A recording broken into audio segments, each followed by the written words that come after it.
Selamünaleyküm arkadaşlar. YouTube kanalıma hoş geldiniz. Sizlere kek tarifi vereceğim. Milyonlarca izlenen kek tarifi, bir yumurtayla yapılan meşhur kek tarifi vereceğim. Öncelikle tavamızı yağlayalım tereyağıyla. Her tarafına gelecek şekilde yağlayalım. Bol yağlı olsun.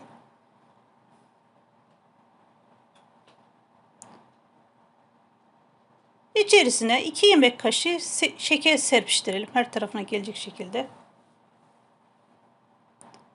Her tarafına kaplasın. Bol bol olursa daha güzel olur. Bir tane elmamızın kabuklarını soymadık. Güzelce yıkayalım. İnce dilimler halinde keselim. Bir tane elma yeterli. Oldukça ince olsun. Tahtamızın üzerine dizelim. Bir kapak yardımıyla orta kısımlarını alalım. Bastıralım ortasına. Bu şekilde orta kısmını çıkaralım. Gördüğünüz gibi çok kolay çıktı. Çok kolay bir tarif. Hiç yorulmayacaksınız. Çok da lezzetli oluyor. Görüyorsunuz ne kadar kolay çıktı. Hiç uğraştırmıyor. Bastıralım.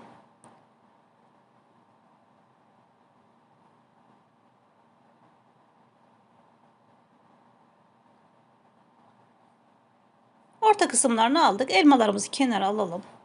Tavamızı masamıza koyalım. Elmaları tavamızın ortasına dizelim.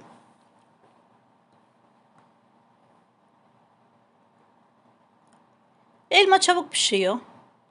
Pişmez zannetmeyin. Çok çabuk pişiyor. Çok da lezzetli oluyor. Kekimiz de o kadar güzel olacak, lezzetli olacak. Bu tarif çok meşhur bir tarif. Milyonlarca izlendi. Bir de ben denemek istedim. Kek harcımızı yapalım. Bir tane yumurta. Yarım çay bardağından bir parmak eksik şeker. Kremaşlarını alt yazısında yazacağım açıklama kısmında. Öncelikle şekerimizle yumurtamızı güzel karıştıralım. Eritelim şekerimizi. Mikser kullanmadım. İsterseniz kullanabilirsiniz. Yarım çay bardağı sıvı yağ. Hepsinin gramajı açıklama kısmında yazıyor. Çok az tuz, çay kaşığının ucuyla karıştıralım. Bir su bardağı süt.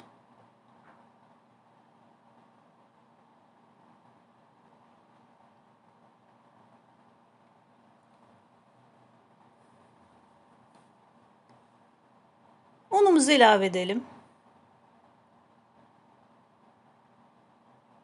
Bir paket şekerli vanilya, bir paket kabartma tozu.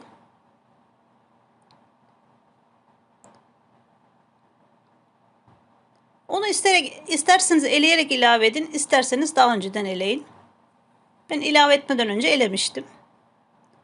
Güzelce çırpalım. Pürüzsüz hale gelene kadar çırpalım. Kek harcımın gramajları açıklama kısmında yazıyor. Oradan bakabilirsiniz.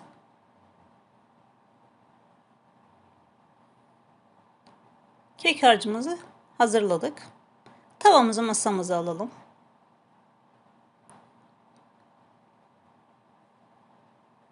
Kek harcımızı boşaltalım. Her tarafına gezdire gezdire boşaltalım. Kasemizi sıyıralım. Malzememizi ziyan etmeyelim.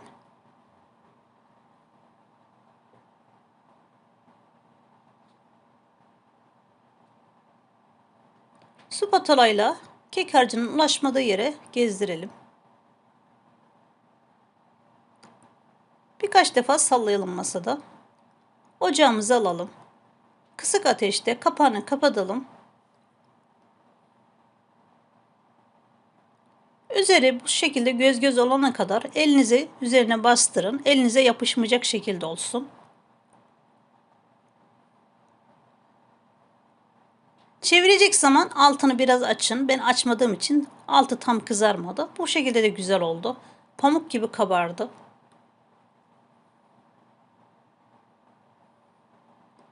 Görüyorsunuz. Çevirmesi de çok kolay. Zorlanmayacaksınız. Pişirirken de, hazırlarken de. Üzerine pudra şekeri serpiştirelim. Her tarafına gelecek şekilde.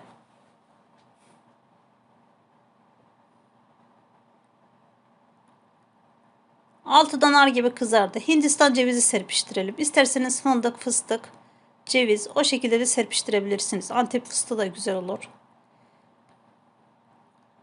Kekimiz çok sıcak. Direkt ocaktan aldık, dilimledik.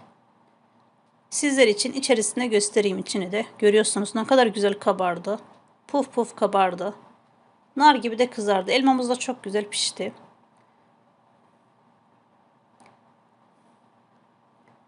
Doku testi yapalım.